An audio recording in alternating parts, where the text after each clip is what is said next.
আপনারা সকলেই জানেন যে সুশিক্ষার জন্য মানুষ কিন্তু গড়ে ওঠে প্রকৃত মানুষ রূপে, আর সুশিক্ষার অভাবেই মানুষ হয়ে যায় পশুর সমান।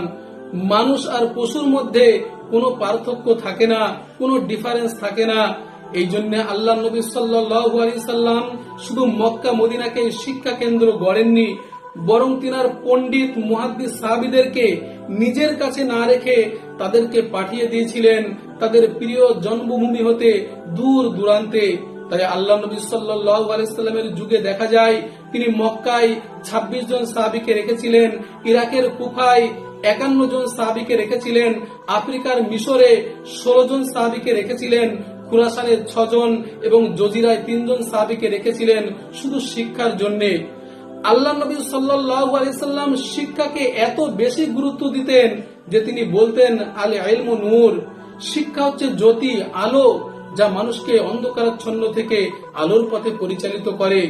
যখন আরব তথা সমগ্র দুনিয়ায় পাপের জোয়ার বয়ে চলেছিল, মানুষের মধ্য থেকে মানবিক গুণাবলী সম্পূর্ণরূপে হারিয়ে গিয়েছিল, সেই সংকটময় পরিস্থিতির মধ্যে আরবের অন্ধকারাচ্ছন্ন হৃদয়হীন মানুষদেরকে শিক্ষার মাধ্যমে তাদেরকে আলোর পথে এনেছিলেন। শুধু তাই নয়, তাদেরকে উপহার দিয়েছিলেন একটি সুষ্ঠু, সুন্দর, পূর্ণাঙ্গ জীবন ব্যবস্থার সন্ধান।